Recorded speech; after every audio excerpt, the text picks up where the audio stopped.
o professor Maurício, da Unesp aqui de Guaratinguetá, Departamento de Produção, e tenho o prazer de conduzir essa mesa que tem por objetivo trazer relatos, experiências de estruturas da universidade e tentar pensar as influências e desafios da estrutura departamental para atingir seus objetivos. A gente vai ter 6 falas, o trabalho vai ser intenso, então apertem os cintos e boa diversão a todos.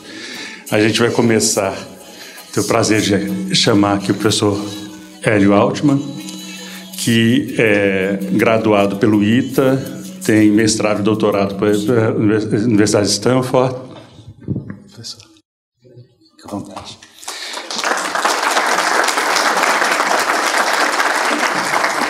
O professor Altman é aposentado da Unicamp e atualmente reitor da Federal do ABC, uma universidade que tem muitas inovações e muita coisa interessante para a gente aproveitar. Professor, fique à vontade. Bom dia a todos e todas. É com grande satisfação que eu recebi esse convite para vir aqui fazer um relato da experiência da UFABC no contexto de um debate sobre departamentos, estrutura departamental. Isso, de certa forma, me deixou um pouco, digamos assim, intrigado ou instigado ou até inseguro, porque, na realidade, a UFABC não tem departamentos. Ela não é departamental. Por outro lado, eu achei que seria interessante trazer essa experiência e acredito que o convite tenha tido exatamente esse propósito de tentar entender o que é uma instituição sem departamentos.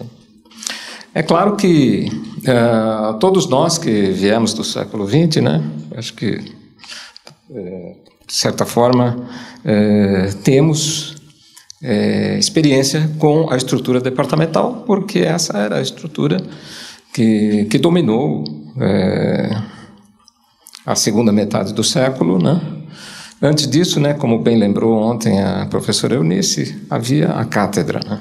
De certa maneira, os departamentos vieram substituir a cátedra ou democratizar a cátedra, porque a cátedra era extremamente autoritária, né? Ela é totalmente baseada na figura do catedrático.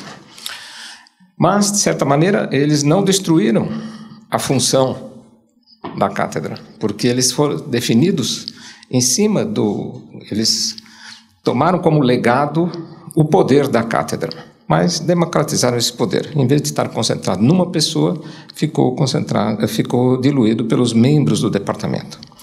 Mas, do ponto de vista de quem está de fora do departamento, é aquela estrutura definida basicamente por um recorte disciplinar. Então, do ponto de vista da produção de conhecimento, eu entendo que o departamento é um órgão que se propõe a produzir conhecimento dentro de uma linha disciplinar, dentro de um recorte disciplinar. Se organiza através de disciplinas.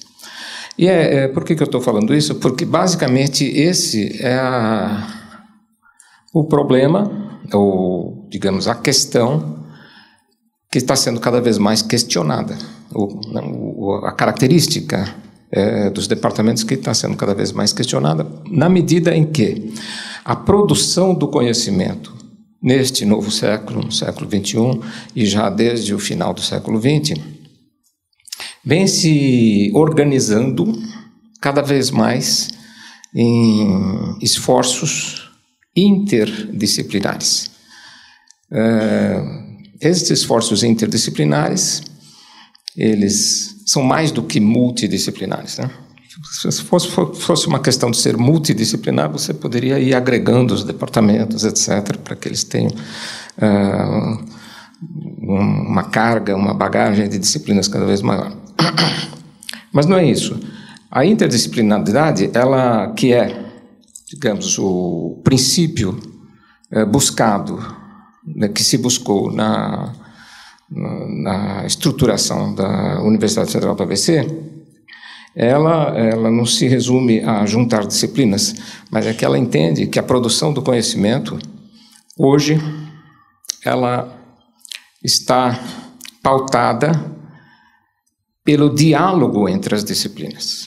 É no diálogo entre as disciplinas que elas vão produzir conhecimento em cima de um problema. Então, no centro das novas formas de produzir conhecimento desse novo século, não estão as disciplinas. No centro estão os problemas, as problemáticas. Falo em problemáticas porque realmente são corpos de problemas, né, em volta de uma grande questão, de algumas grandes questões. Então, por exemplo, a gente sabe que a nossa matriz energética não é sustentável. Então, isso é um grande problema para o século. A matriz energética vai ter que mudar. E isso vai envolver grandes transformações na forma de produção e até na organização da sociedade, na economia, etc. Isso precisa ser enfrentado de alguma forma e deve-se recorrer à ciência. Porque a ciência é que diz o que se sabe hoje sobre a natureza, sobre as coisas, né? Mas não se pode recorrer à ciência para um problema desta complexidade recorrendo-se a disciplinas isoladas. É preciso que elas dialoguem entre si para se poder avançar num problema desses.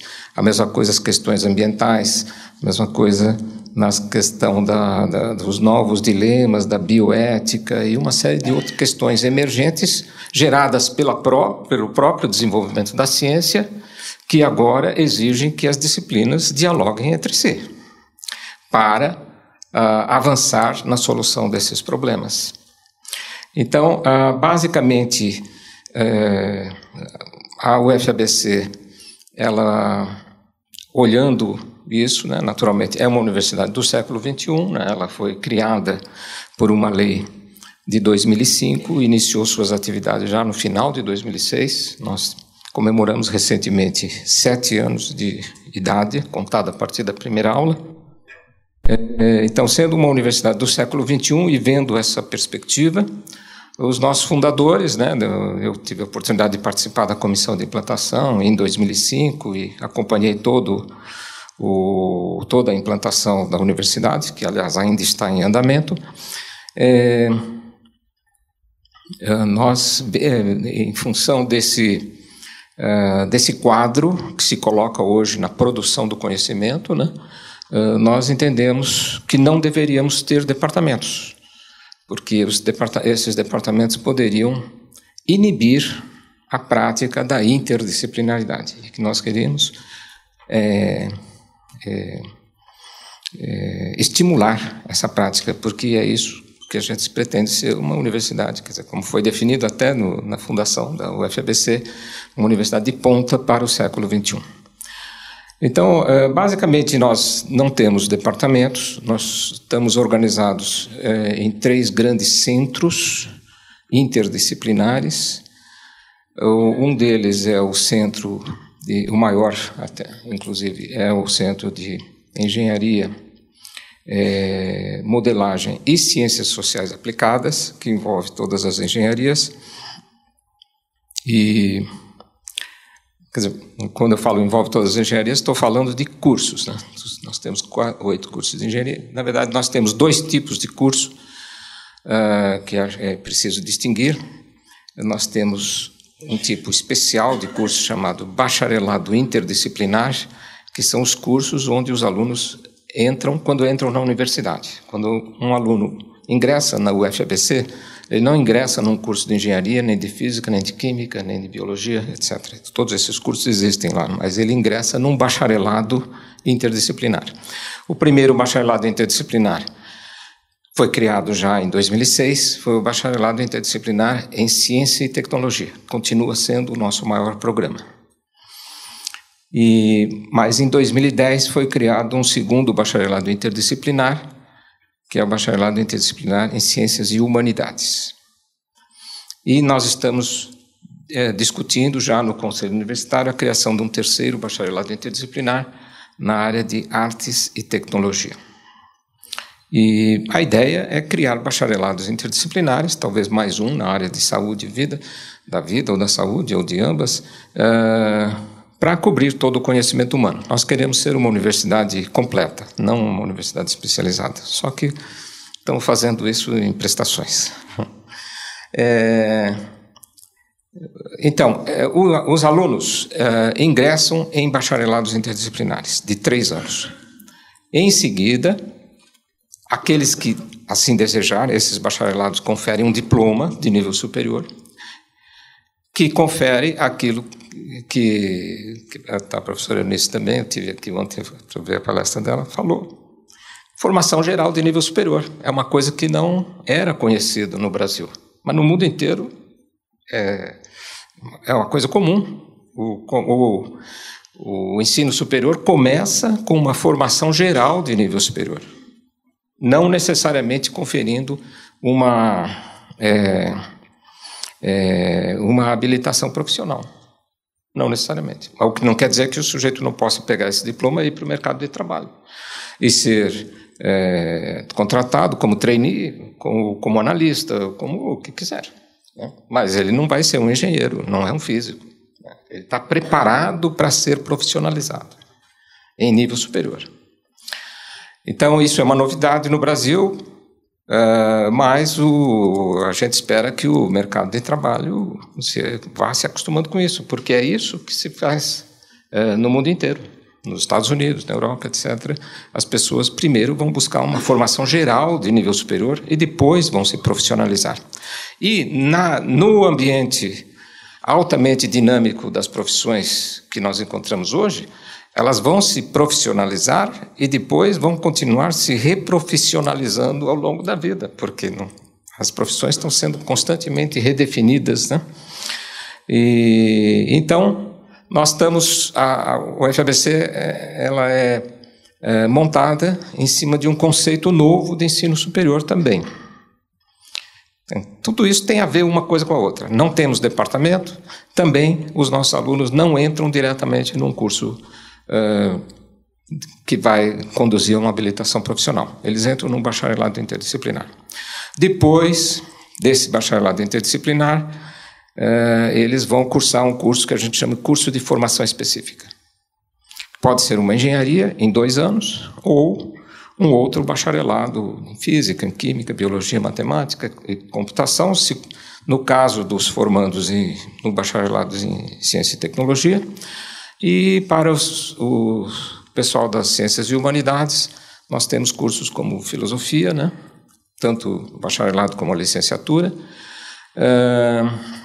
e ciências econômicas, gestão de políticas públicas, relações internacionais e planejamento territorial.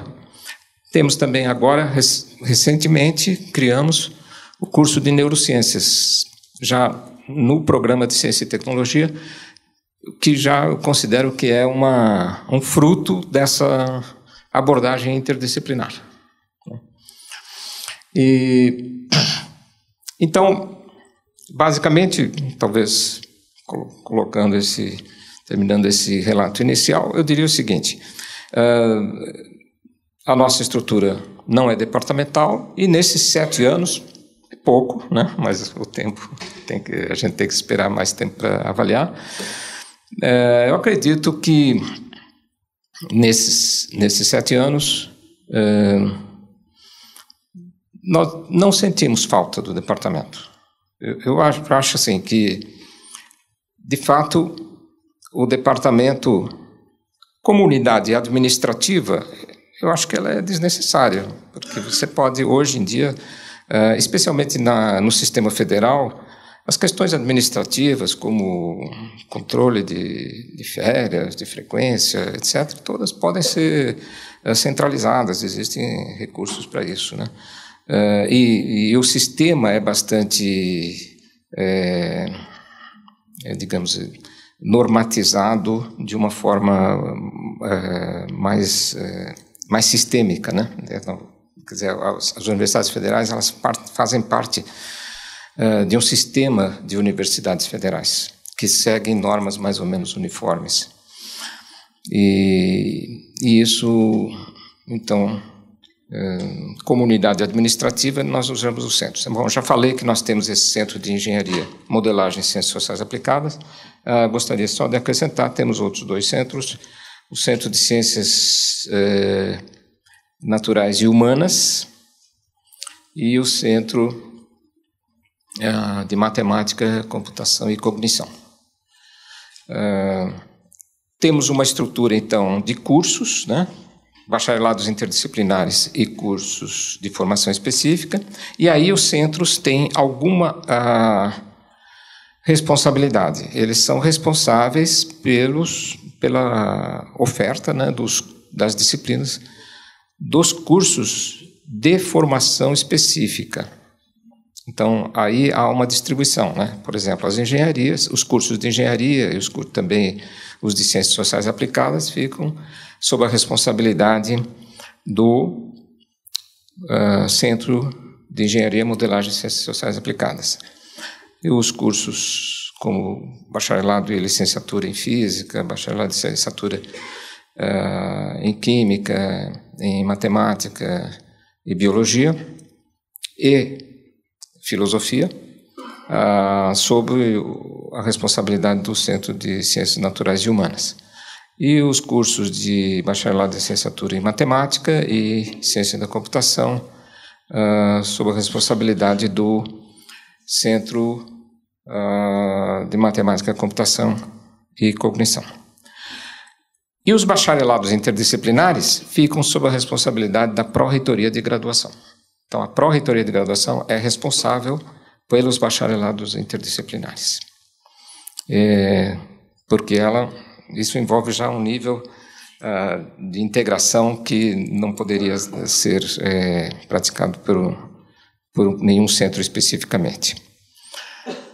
Então, temos essa estrutura de cursos, né, as coordenações de cursos, que são responsáveis por acompanhar, propor a oferta de disciplinas, acompanhar o desenvolvimento do curso.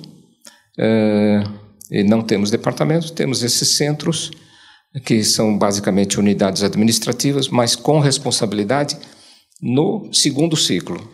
O primeiro ciclo fica sob a responsabilidade, o primeiro ciclo, que é o bacharelado interdisciplinar, fica sob a responsabilidade da Pró-Reitoria de Graduação, diretamente. E basicamente é isso que eu teria a relatar, e me coloco à disposição aqui para a sequência aí da conversa.